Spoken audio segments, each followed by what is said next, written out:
네, 안녕하세요. 박승입니다.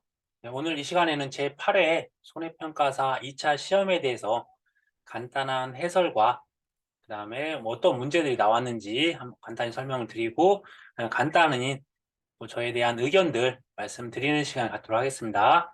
먼저 이제 하기 전에 이번 시험에 응시하셨던 모든 수험생분들 정말 수고 많으셨다는 말씀 드리고 싶고요. 그리고 이제 일상으로 돌아가셔서 본인만의 어떠한 가족이나 또 본인만을 위해서 좀 시간을 갖는 그런 시간을 가지셨으면 좋겠습니다. 먼저 이제 어떤 문제들이 어떻게 나왔는지 그 내용을 한번 보도록 하겠습니다. 먼저 처음 이제 공통 유의사항에 작년과는 다르게 이렇게 농업재해보험 손해평가에 대한 이론과 실무를 기준으로 답안을 작성하라는 부분들 새롭게 들어왔네요. 기존에는 이렇게 농작물 재해보험 및 가축재해보험에 대한 이론과 실무라고 해서 저희가 업무방법서라고 하는 게 있죠. 그 업무방법서가 1과목, 2과목이 있었는데 이번에 새롭게 농금원에서 이러한 이론서를 만들었었고요. 문제가 좀 많았지만 그런 이제 시행착오를 겪으면서 이제 어느 정도 완성된 이제 교재가 되었고 그것들이 이제 이러한 문제로 이렇게 나왔었습니다. 그래서 이 농금원에서 나왔던 이론서로 나온 첫 시험이 이번 8회 시험이었습니다. 다음으로 계산 문제는 반드시 계산 과정, 뭐 답 단위를 정확히 기재해야 할 거고 부분 점수 없다. 그다음에 계산 과정에서 임의적인 반올림 또는 절사를 금지한다라고 되어 있으니까 저희는 첫 번째 여기에서 나왔던 것처럼 모든 문제는 주어진 조건대로 푸셔야 되고요. 만약에 주어진 조건이 없으면 그러면 이론서의 기준을 가지고서 풀면 된다. 그렇게 생각하시면 되겠네요. 저는 이제 풀이 과정을 이론서가 너무 이제 두껍고 하니까 제가 요약했던 요약집에서 어떤 부분이 어떻게 나왔는지 그런 것들이나 그쪽에 안 나왔던 부분이 있으면 기본서 찾아서 그 내용을 한번 보고 넘어가도록 하겠습니다. 간단하게 답이랑 이런 것들을 보시면 아시는 것들이라서 내용들이 어디에 있었는지 간단하게 설명드리도록 하겠습니다. 첫 번째 문제가 위험관리 방법 중 물리적 위험관리, 위험 통제를 통한 대비 방법 5가지를 쓰시오라고 했네요. 이번에 이제 이론서에 새롭게 들어온 파트가 이렇게 위험에 대한 정의, 위험에 대한 분리, 그다음에 어떠한 위험 관리에 대한 방법, 손해보험에 대한 그런 부분이 들어왔었잖아요. 그 중에서 위험 관리 방법 두 번째 페이지에 있었네요. 그것을 저희가 이 물리적 위험 관리 방법이랑 그다음에 이런 재무적 위험 관리 부분이 있었는데 저 같은 경우는 이게 손해보험이고 보험이니까 재무적 위험 관리 이런 것들을 조금 더 중점적으로 봤었던 것 같은데 근데 실질적으로 시험에서는 물리적 위험 관리가 나왔었네요. 그래서 물리적 위험 관리 위험 통제를 통한 대비해서 총 5가지를 쓰라고 했던 부분들 그때 이제 시험 보기 전에 항상 말씀드렸던 게 이런 중요한 목차에서 굵은 글씨 제목 정도는 꼭 암기하라고 말씀드렸었습니다. 그래서 총 위험에 대한 관리를 4가지로 한다고 했습니다. 위험에 대한 부분을 하나, 둘, 셋, 4가지로 할 건데 위험을 회피하고 그다음에 위험을 분리하고 그다음에 위험을 전가하고 그다음에 위험을 인수한다. 꼭 기억하라고 말씀드렸었고 그다음에 문제 자체에서 통제한다고 하는 부분들에 대한 것들을 나올 건데 이 통제 부분이 손실을 통제한다라고 해서 이 총 5가지 암기하라고 말씀드렸던 게 출제가 됐었고요. 그다음에 농업재해에 대한 특성 5가지만 쓰시오라고 하는 부분은 기본 문제로 해서 연습했던 게 그대로 나왔습니다. 농업재해 특성 또한 역시나 새롭게 나온 이론서에 새롭게 추가됐던 부분 파트로서 이런 보험이나 손해보험이나 그쪽 파트 그 다음에 있었던 어떤 부분이었죠? 잠시만요. 네, 이렇게 농업재해에 대한 특성과 필요성 파트에서 농업재해에 대한 특성을 총 6가지가 있었는데 그중에서 5가지를 쓰라고 했었습니다. 그래서 이것도 암기를 했었던 거죠. 불예측성, 광역성, 동시성, 계절성, 피해의 대규모성, 그래서 불가항력성에서 우리가 암기할 때 불광동에 계피불이라고 했었습니다. 불광동에 불이 있고 계피불, 그 이름은 계피불이었습니다. 그래서 그렇게 쓰라고 한 것 중에서 총 5가지만 쓰라고 했으니까 5가지를 꼭 쓰셔야 된다는 거. 그다음에 채점 기준에 대해서도 궁금하실 건데요. 지금 만약에 5가지를 쓰라고 하였으면 이런 부분들은 부분 점수가 없을 확률이 꽤 있습니다. 근데 만약에 어떤 구제해야 될 분들이 많다고 하면 어떤 채점관이나 출제자의 의도에 따라서 일부는 좀 부분 점수 줄 여지는 있지만 통상적으로 봤었을 때는 이렇게 5가지를 통으로 쓰라고 했었을 때는 만약에 1개를 못 쓰거나 하면 부분 점수를 줄 가능성은 좀 희박하다고 봐주시면 좋을 것 같으세요. 농업재해에 대한 특성 5가지만 쓰라고 하는 부분도 같은 부분들이고요. 다음으로 보통보험 약관에 대한 해석에 관한 내용이다. 그래서 기본 원칙과 작성자 불이익에 대한 원칙, 그런 부분들 관련된 부분들도 역시나 유학집에서 간단하게 또 중요하다고 해서 이거는 모의고사에서도 제가 풀었던 부분이죠. 그중에서 이제 보통 보험약관에 대한 해석 파트였는데 기본 원칙과 작성자 불이익의 원칙에 대해서 각각 기본 원칙이 신의 성실 원칙이다. 그다음에 약관에 혹시라도 인쇄로 한 부분이랑 수기로 한 부분이 있으면 수기 조항이 우선한다. 그다음에 엄격하게 불리하게는 보험자한테 계약자한테는 유리하게 풀이해야 된다라고 해서 저희 밑줄 쳤던 부분들이나 아니면 굵은 글씨로 했던 부분들 중심적으로 봤었으면 충분히 다 맞을 수 있는 그런 부분이었습니다. 그리고 이제 이렇게 1번부터 5번까지 구분이 되어 있으면 이러한 부분에서는 거의 부분 점수가 있다라고 생각을 해주시면 되세요. 그런데 이게 다 1점씩을 배점할지 아니면 이 5개를 다 쓰면 5점, 아니 4개를 쓰면 뭐 3점, 그다음에 뭐 3개를 쓰면 뭐 2점 이런 식으로 줄 수는 있어요. 그래서 이제 이런 부분들을 뭐 공평하게 1점씩 준다는 기준은 없으되 이렇게 구분이 되어 있을 때는 분명히 부분 점수를 줄 여지가 많이 있다라고 생각을 해주세요. 그다음에 이런 농작물 재해보험 대상 밭작물 품목 중 자기부담금이 잔존보험 가입금액의 3% 또는 5%인 품목 2가지를 쓰시오라고 했네요. 네, 저희가 이제 1과목은 중점이 되는 부분이 이러한 상품에 대한 부분들이 나온다고 말씀드렸어요. 뭐 보험 기간이나 보험 가입금액, 뭐 보험료,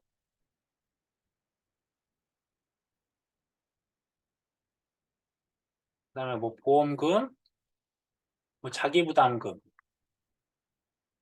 뭐 어떤 특약 이러한 부분에 대한 상품에 대한 정보들 나오는 파트가 있고, 그다음에 어떤 계약과 관련된 부분들, 그다음에 어떤 인수와 관련돼서 제한 사항들이 나온다고 말씀드렸었는데 이런 부분들도 여기서 지금 먼저 나온 게 자기 부담금에 대한 부분이 나왔네요. 자기 부담금 관련된 파트에서 내용이 나왔습니다. 자기 부담금 중에서 잔존보험 가입 금액을 쓰는 3% 또는 5%의 품목 2가지를 쓰세요라고 했었으니까 이 고추, 브로콜리 2가지를 쓰셔야 된다는 거예요. 만약 하나만 썼다, 그럼 이런 경우는 부분 점수가 없을 여지가 많이 있다 생각해 주시고요. 그 다음에 이제 인수 제한과 관련된 부분이 나왔네요. 인수 제한과 관련된 부분들도 이제 이론서에서는 이제 그 내용들이 이제 너무 이제 좀 방대하게 나와 있는 부분이 많이 있으니까 그런 부분들을 공통 분모와 그다음에 각각에 대한 특징들로 구분을 하라고 말씀드렸잖아요. 특히 이러한 과수 품목에서는 수령에 대한 부분이 무지 중요하다고 말씀드렸잖아요. 근데 역시나 포도, 오미자, 복분자 관련해서 포도나 복분자는 수령에 대한 부분들, 오미자는 어떠한 주간거리에 대한 것들, 그다음에 논작물에서 보리, 그다음 밭작물에서 양파에 대한 부분이 나왔네요. 그래서 보리 같은 경우에서는 어떤 기간에 대한 인수 제한사, 양파는 재식 밀도에 대한 인수 제한에 대한 내용들이 나왔었네요. 혹시나 유학집에서도 제가 인수 제한에 대한 부분들을 정리를 해드렸었죠.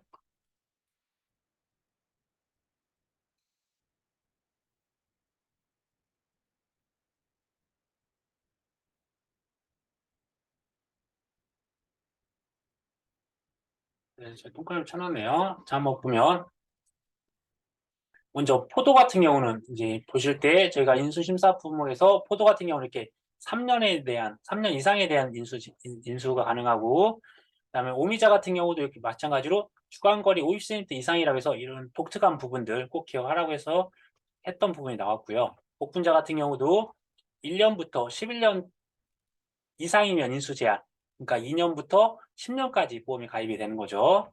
그런 부분이 있었고요. 그다음에 양파는 제식 밀도였으니까 뒤에 있을 거고요. 역시나 이렇게 마늘과 양파 저희 암기할 때 2, 3, 4로 암기하라고 했습니다. 그래서 마늘 같은 경우 3만이 기준이니까 가운데가 3만, 양파는 2만 3천부터 4만, 그래서 2만 3천부터 4만이라는 이런 부분이 있을 거고요. 그다음에 보리 같은 경우 인수 제한에 대해서 10월 1일부터 11월 20일 그 사이에 심어야지 그 이후나 그 이전에 심으면 안 된다고 말씀드렸잖아요. 그때 빈칸이 11월 20일이었네요. 이런 식으로 이제 유학집에서 다 이런 부분이 다 나왔네요. 사실 이제 이러한 5번까지에 대한 단답형 문제들은 내가 암기하지 못하면 그걸 이제 못 쓰는 부분이 될 수가 있으니까 그런 부분들을 얼마나 내가 압축을 요약을 잘해서 그것들을 반복적으로 보면서 암기를 할 수 있느냐. 그게 이런 시험에 대한 단기적으로 합격할 수 있는 그런 키포인트라고 보시면 좋을 것 같습니다. 그다음에 농업 수익 감소 보장 이제 6번부터는 15점짜리 그다음에 이제 계산 문제나 통서술형에 대한 부분이 나올 건데 올해는 계산 문제가 대부분이 나왔습니다. 당연히 농업 수익 감소 보장에 대한 부분들은 이번에 기준 가격이나 수확기 가격을 어떻게 산정하는지 그런 부분이 추가가 되어 있기 때문에 출제될 비중이 많다고 말씀드렸었는데 역시나 출제가 됐고 그중에서 콩 품목에 대한 부분이 나왔네요. 그럼 이제 이 부분을 설명하기 앞서서 간단하게 설명을 드리고 진행을 하도록 할게요. 저희가 이제 농업 수익 감소 보장, 농업 수익 감소 보장이라고 하면 당연히 수확량이 줄어도 보험금을 지급하고 가격이 또 하락을 하더라도 이제 보험금을 지급하는 그런 아주 이제 좋은 상품이잖아요. 지금 저희가 지금 이제 농업 수익 감소 보장으로 고구마 조사도 하고 있고 콩 조사도 지금 진행을 하고 있습니다. 지금 태풍이 와서 그 조사가 좀 양이 좀 많이 나고 있고 지금 낙과패 조사로 저도 지금 새벽에 이 영상을 찍는 이유가 이제 새벽부터 낙과패 조사를 가야 되는데 그 조사 때문에 제가 영상을 좀 늦게 올렸어요. 그래도 이제 기다리시고 계시는 분들도 계시고 제 의견도 말씀드릴 수 있는 게 필요해서 이 영상을 지금 찍고 있습니다. 그래서 근데 이제 어차피 저희가 이제 이때 두 가지 포인트를 기억을 하고 말씀드렸잖아요. 하나는 이게 가입을 언제 하고 수확을 언제 하는지 그 시기적인 것들을 알아야 된다. 그렇게 말씀드릴 수가 있고 그다음에 이게 물건이 서울로 갈 건지 아니면 농협으로 납품을 할 건지 그걸 또 알아야 한다고 말씀드렸잖아요. 거기에 가서 가격을 측정하는지를 알아야 한다고 말씀드렸어요. 그래서 양곡 도매시장이나 아니면 어떤 뭐 그렇죠. 뭐 그런 서울에 있는 시장이나 아니면 농협에다 납품하느냐에 따라서 어떤 이 부분과 관련된 부분이 농가 수치 비율을 사용할 거냐 말 거냐. 말 그대로 지방에 있다가 서울로 물건 올릴 때는 유통 비용이 들어가잖아요. 그래서 이때 농가 수치 비율이 필요한데 그런데 내가 거주하고 있는 인근에 있는 농협에다가 납품할 때는 그때까지 들어간 비용에 대해서는 유통 비용 정도까지 들어가지 않는 즉 농가 수치 비율을 적용하지 않겠다 그런 부분이 있었고요. 가입과 수확에 대한 시기라고 하는 부분들은 어떤 일반적인 밭작물 같은 경우 예를 들어서 콩 같은 경우 여름에 심어서 이렇게 가을에 수확을 하게 되면 그다음에 그러니까 이게 2022년이라고 하면 다시 2023년에 됐었을 때 다시 이때도 이때 심어서 이때 수확을 하는 거잖아요. 그러면 이제 이때 가입할 때 당시에 그 해에 대한 정보값이 없어요. 그래서 이제 이렇게 내가 가입을 하고 그해 수확을 하는 품목들은 당해년도에 대한 정보값이 없으니까 그 이전에 대한 수확기 가격, 이전 가격을 가져다 써야 된다. 그런 것들이 있었고요. 근데 반대로 또한 포도나 마늘, 양파처럼 올해 가입을 해서 이듬해 수확하는 품목들, 예를 들어서 2022년도에 포도 같은 경우는 이렇게 2월 정도에 보험을 가입을 해요. 그다음에 2023년이 되면 한 10월 정도에 수확을 하고 지금도 이제 낙과패 조사가 있어서 저희가 이제 조사를 이제 가게 되는 거니까요. 지금 이제 9월 달이잖아요. 9월, 10월 달에 수확을 하게 되면 다시 또 보험을 11월에 가입할 때는 이 가입할 때 이 그해에 대한 정보값이 있으니까 그러면 그해 가입한 해에 대한 정보값을 쓰겠다. 그런 차이가 있습니다.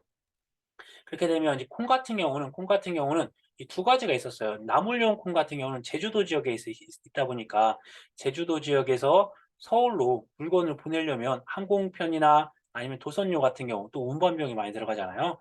그래서 나물용 콩 같은 경우는 제주에 있는 농협에서 해당 사항이 있고 근데 대신 나머지 반민용이나 아니면 뭐 투부용 그런 경우에는 어떻게 한다겠죠? 서울 쪽으로 이제 보내고 해야 되니까 농가 수치 비율이 적용한다.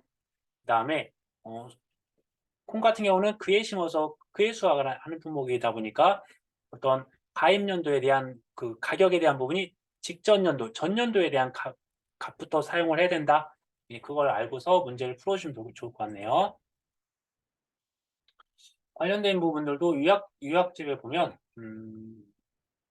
이론서에는 내용들이 많이 있으니까 이런 부분을 좀 압축하셔서 공부하는 방법들입니다. 이제 각각 콩 같은 경우 주의해야 될 부분이 이렇게 어떤 다른 장류나 두부용, 반민용 같은 경우는 어떻게 한다고 했냐면 이렇게 농가 수치 비율을 곱하셔야 된다는 거. 근데 나물용 같은 경우는 제주도 지역 농협에 사니까 제주도 지역 농협에 대한 부분들이니까 농가 수치 비율을 곱하지 않고 할 거다. 그 다음에 가입한 연도 직전 5년에 대한 올림픽 평균 가격, 그러니까 가입한 해 말고 그 전년도에 대한 값들을 가져다가 쓰셔야 된다는 게 그런 내용이 있어요. 5년에 대한 올림픽 평균 가격인데 작년 거부터 그게 산출된다. 그런 부분이 있고요. 그다음에 하나의 농지에 2개 이상에 대한 용도의 콩이 식재된 경우, 즉 여기서 나와 있던 두부용과 반민용이 섞여져 있다라고 하였을 경우에는 이 면적에 대한 비율에 따라서 가중 평균한다라고 했던 부분이 있고 저희가 또 연습을 했고 또 그다음에 몇 번에 대한 이런 것들 문제를 많이 풀어봤었습니다. 그래서 충분히 이 득점을 하실 수 있으셨을 거예요. 그래서 예를 들어서 이렇게 뭐였죠? 이런 두부용, 반민용 같은 경우는 서울 양곡 도매시장, 그다음에 제주도 지역은 이렇게 농가 수출이 없다는 거. 만약에 이런 부분을 제가 계속 강조드렸던 게 이렇게 계속 서울로 가냐, 아니면 제주도, 아니면 또는 농협에 대한 가격을 쓰느냐, 그걸 가지고서 판단을 하면 된다고 말씀드렸어요. 저희가 백태나 서리태가 어디 건지 모른다라고 하더라도 이제 이걸 알고 있었으면 충분히 이렇게 서울 양곡 도매시장, 서울이라는 부분이 있으니까 이런 부분은 농가 수치 비율을 곱해야 되겠구나. 그런데 농가 수치 비율을 당연히 친절하게 주겠죠. 농가 수치 비율 이렇게 주어지면 이걸 사용하면 되겠구나 생각을 하시면 되겠네요.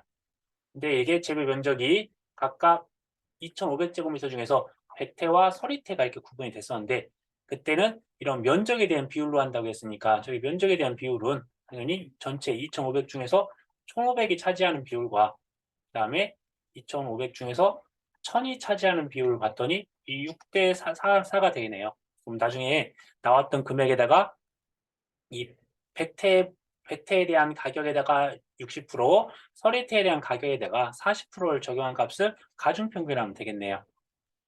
한번 보겠습니다. 그러면 저희가 2022년 보험 가입일이 2021년 6월 달이었고 문제가 기준 가격에 대한 계산 과정과 값을 쓰시오라고 되어 있네요. 따로 그럼 이제 이 부분에 대한 기준 가격이 없으면 저희가 가입을 2021년 6월 달에 했네요. 6월 달에 했으면 이때의 가격을 보려면 우리는 2021년도에 가입을 했지만 이 가입한 연도에 대한 가격을 저희가 이미 알 수가 없으니까 이때 다섯 개에 대한 것들을 구해서 이 중에서 어떻게 한다고 했죠? 상품과 중품에 대한 평균값에서 올림픽 평균 가격, 최소값 하나, 최대값 하나를 제외하고 나머지를 3으로 나눈 값이 나오겠네요. 거기에다가 농가 수치 비율 80% 곱해주면 되는 거잖아요.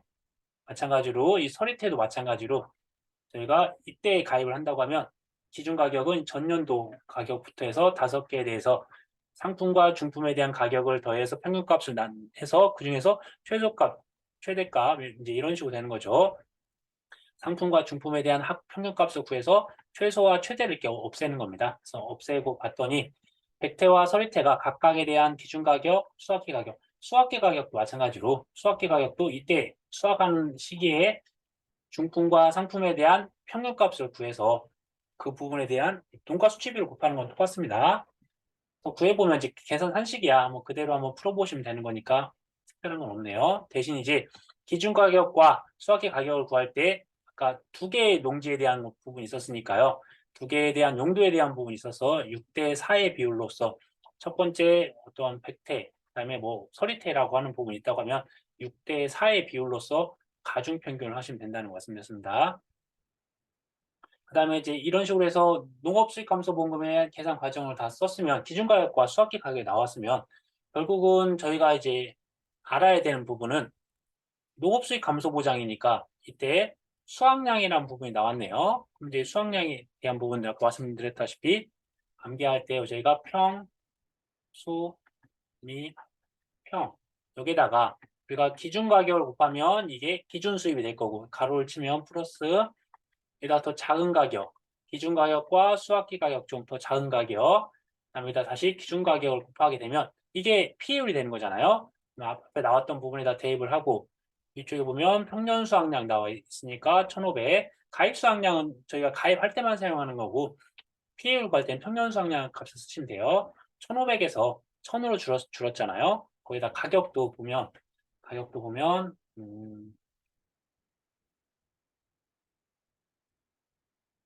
5,760원에서 5,680원으로 약 80원 정도가 줄었네요. 수학의 가격이. 그럼 이제 그것들 각각 대입을 해서 풀어보시면 이렇게 123만 1,200원이 나오네요. 간단히 이런 풀이 과정들은 내용들 보시고서 참고하시면 될 것 같습니다.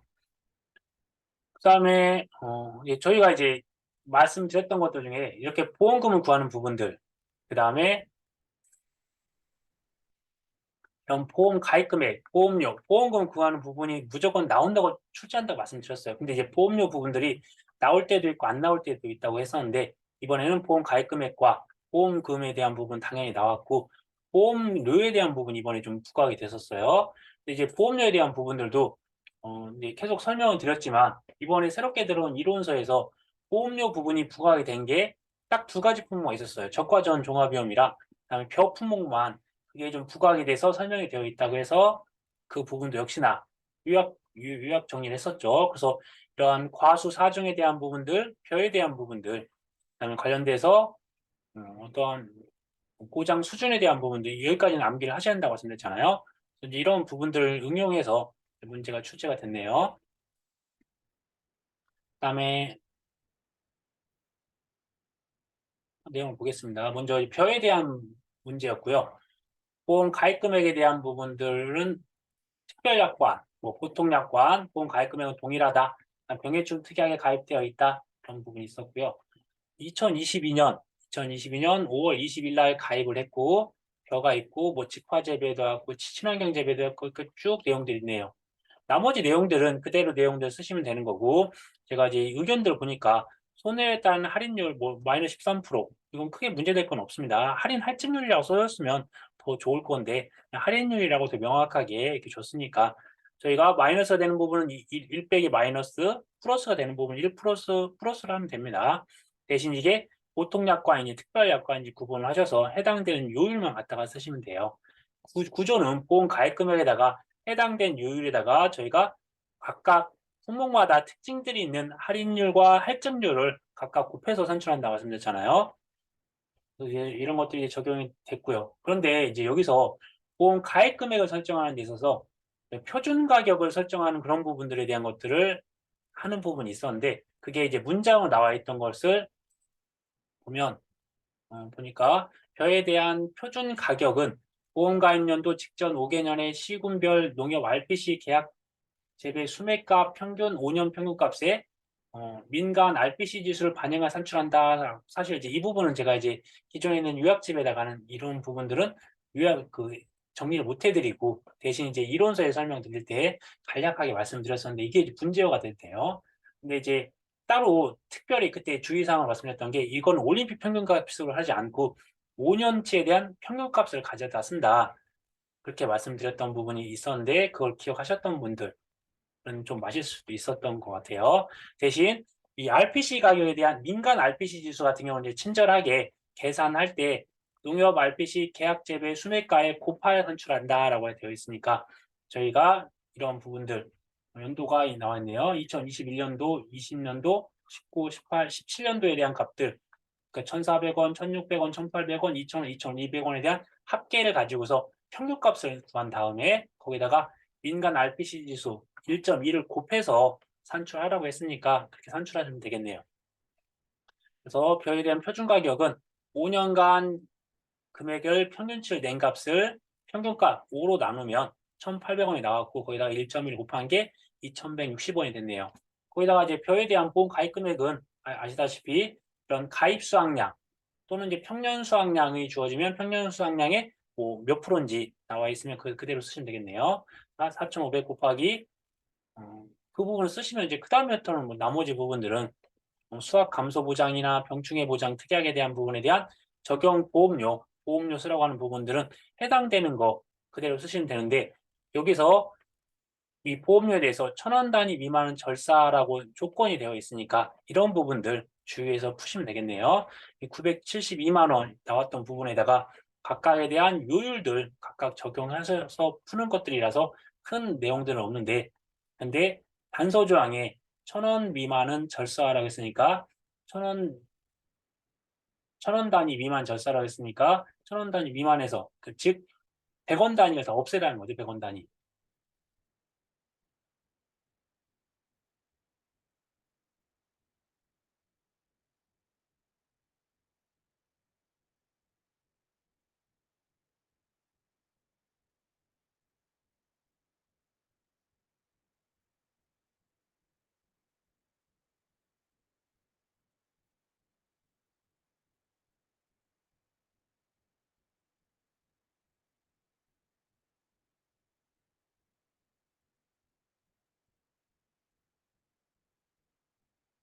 네, 1,000원 단위 미만 절사라고 하는 부분들은 100원 단위를 다 없애라는 거죠. 그러면 여기서 5,544원이니까 544원을 없애면 이제 5,000원이 되는 거고 이 뒤에서도 310원을 없애면 뭐 2,000원이 되는 거죠. 1,000원 단위 미만 절사 이렇게 하시면 되겠네요. 다음으로 이제 사과에 대한 적과전 종합위험 방식에 대한 사항이다. 여긴 친절하게 국고 보조율을 다 이렇게 줬어요. 그다음에 자기 부담 비율도 20%요. 자기 부담 비율 20%형은 저희가 항상 20%형을 기준으로 한다고 했어요. 변화, 적과전 종합위험 마찬가지로 친절하게도 20%형이네요. 그러면 국고 보조율은 50%네요. 이때 영업보험료, 부가보험료, 농가보험료 제가 아직 계속 말씀드렸던 게 기본에 충실하셔야 되고 이 문제를 너무 어렵게 생각하면 안 된다고 말씀드렸습니다. 대신 이제 그 문제에서 함정이나 응용할 수 있는 부분이 조금씩 있을 거다라고 말씀드렸는데 여기는 뭐 특별히 응용할 것도 없었습니다. 함정이라고 하면 뭐 착과 감소 보험금에 대한 보장 수준 사실 이거는 70%형 이런 거는 나중에 내가 환급받을 때 필요했던 부분들이잖아요. 그러니까 아무 해당 사항이 없고 그다음에 이 할인 할증률 같은 경우는 이제 그대로 공식 그대로 저희가 공식이 어떻게 됐었죠? 그러면 유압된 부분을 간단히 보면 보험료 파트에 대해서는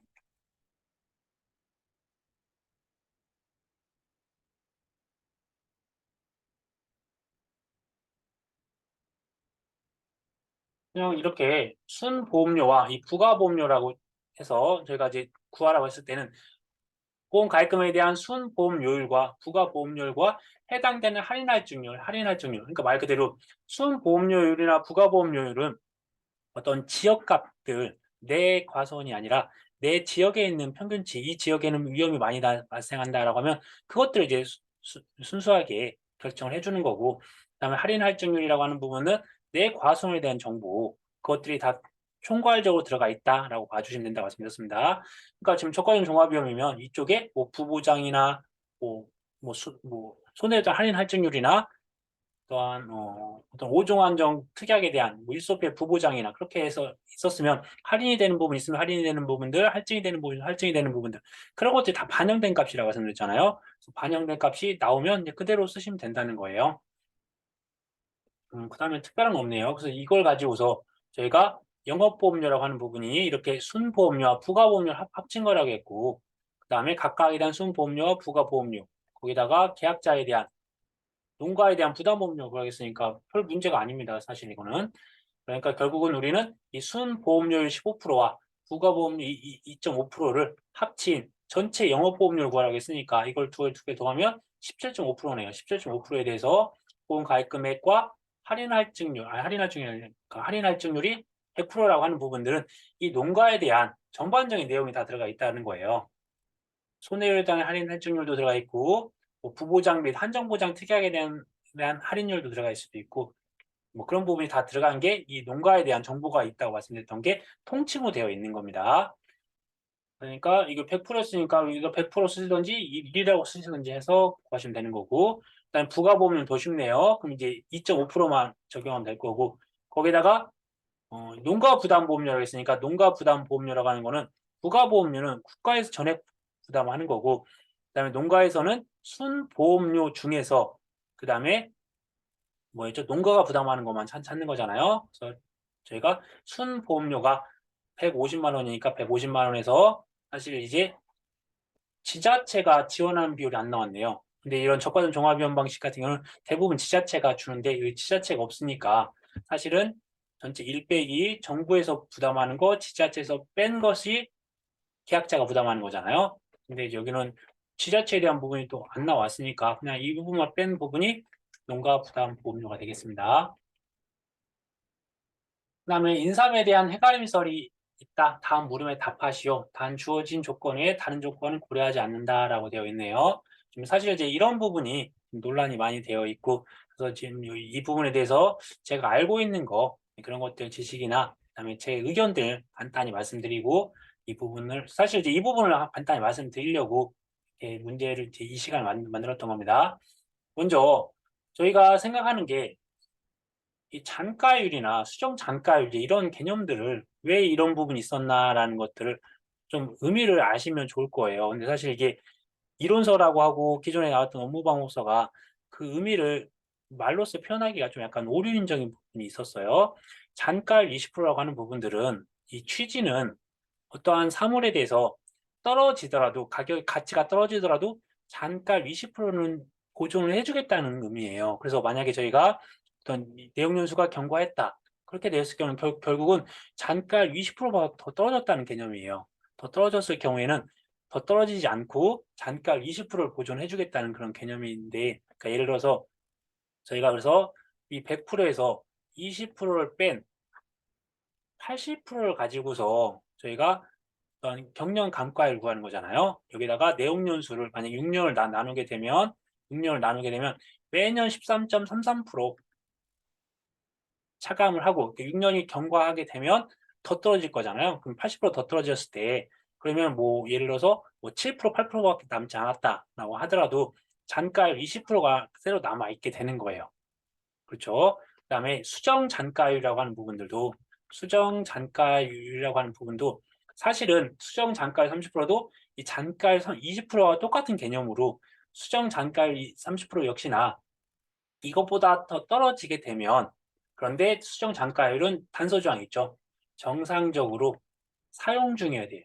정상적으로 사용 중이면 30%가 더 떨어지게 되면 30%만큼으로 보존을 해주겠다. 그렇게 접근을 하셔야 되는데 그런데 저희가 이제 이론서에나 이렇게 어떤 식으로 표현이 되어 있냐면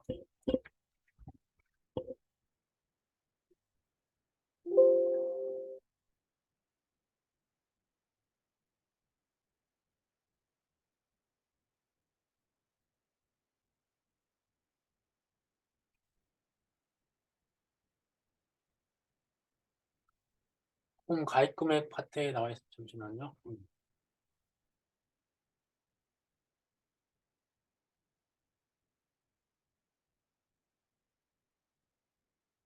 이렇게 잔가율이라는 개념이 잔가율 20%와 그러니까 즉 우리가 잔가율을 가지고 하는 거는 잔가율 20%는 보존해 주겠다는 거예요. 더 떨어지면 20%까지 보존해 주자. 그래서 자체 유형별 내용 연수를 기준으로 경련 감가율을 산출했다. 그 20% 보존해 줄 거니까 남은 80% 가지고서 내용 연수를 아니 경련 감가율을 구해 보겠다는 거예요. 그런데 이제 문제가 되는 부분들은 여기까지는 논란이 되진 않아요. 그런데 이 부분이니까 80%가 즉 80%가 넘게 나왔다라고 하는 부분은 내용 연수가 경과됐다는 개념이 되는 겁니다. 그러면 그런데 여기서 문제가 내용 연수가 경과한 경우라도 현재 정상 사용 중에 있는 시설은 당해 목적물의 경제성을 고려하여 잔가율을 최대 30% 수정한다. 그래서 이런 최대 30%로 수정한다라고 하는 개념들이 그러니까 이 의미가 애매한 게 내용 연수가 경과를 한 다음, 그러니까 플러스 내용 연수가 경과한 게 플러스가 되어야 되는 건지 내용 연수가 경과되지 않더라도 30%보다 이게 더 떨어지게 되면 최대로 30%까지 수정을 해주겠다는 건지 이게 좀 모호한 의미가 있습니다. 그래서 여러분들이 만약에 이 부분들 주장하신다고 하시면 이 부분들 가지고서 좀 얘기를 하셨으면 좋겠어요. 이 문구 자체가 내용 연수가 경과한 경우라도 라는 말 자체가 이게 플러스적인 개념이 아니다.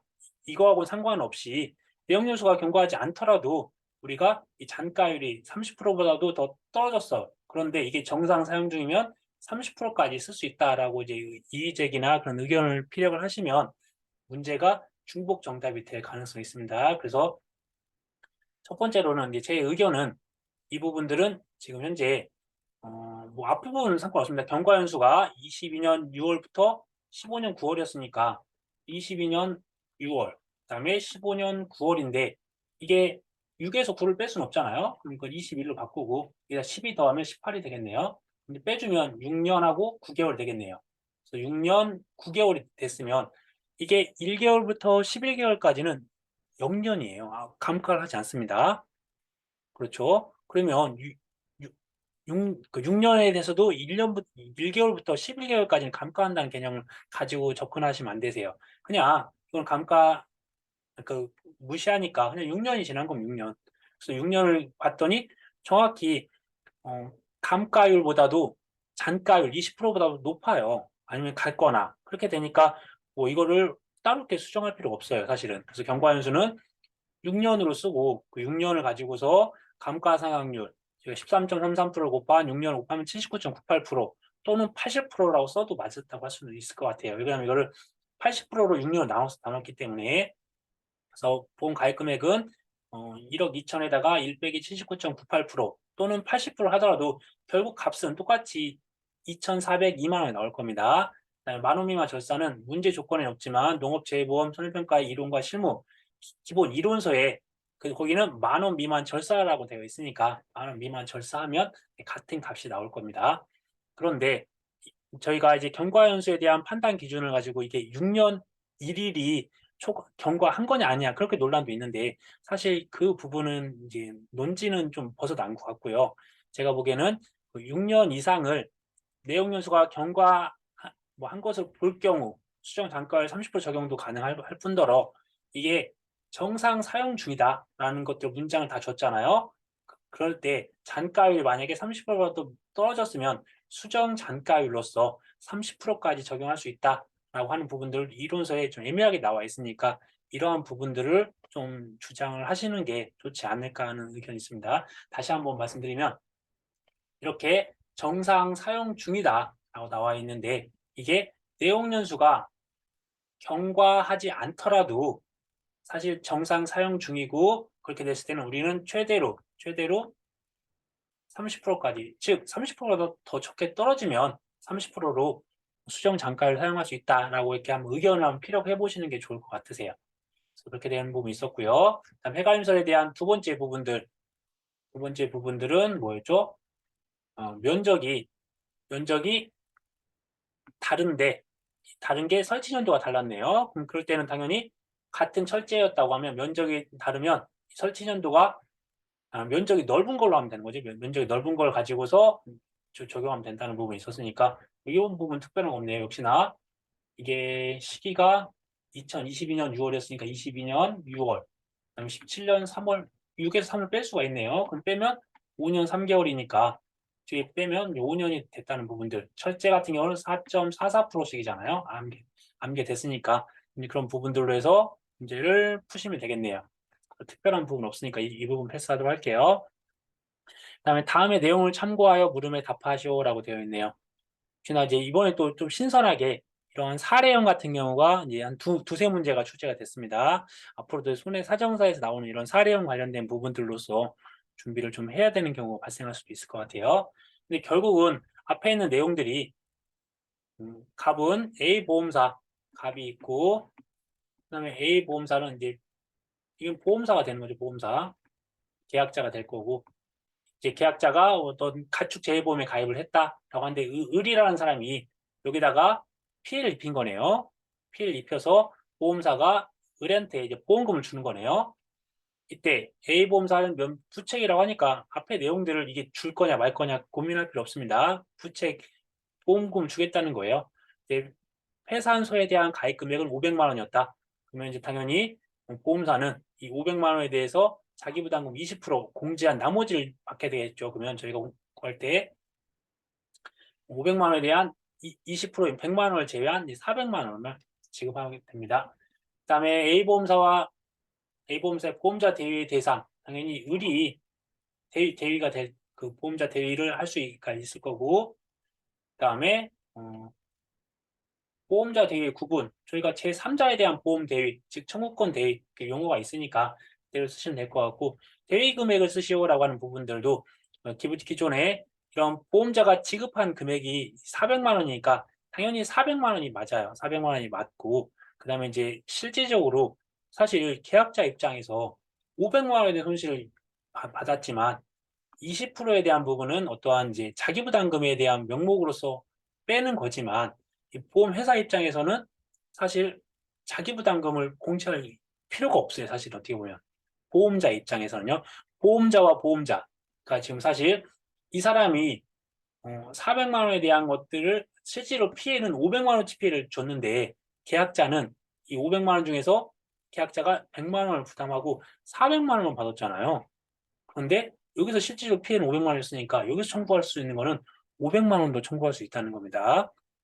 당연히 보험사에서는 여기 400만 원 받았으니까 400만 원을 청구해야 되지만 실질적인 피해는 500만 원이었어요. 근데 보험자 입장에서는 자기 부담금을 부담할 필요는 없잖아요.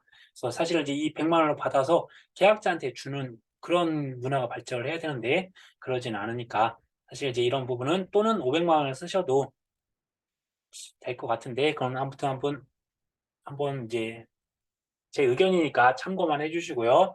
이제 이 부분들에 대한 것들, 지금 가장 이제 궁금해하셨던 부분들이 뭐였냐면, 첫 번째가 부분 점수를 어떻게 줄 거냐. 그러니까 당연히 명확하게 각각 부분별로 몇 점 몇 점 되어 있는 부분들은 당연히 몇 점에 대한 부분을 맞으면 그 점수 줄 거고요. 그런데 이제 5점짜리 문제에서 이렇게 각각 소분류로 되어 있을 때는 맞으면 부분 점수를 일부를 줄 수 있다. 똑같이 줄 수도 있고 아니면 일부만 줄 수도 있다.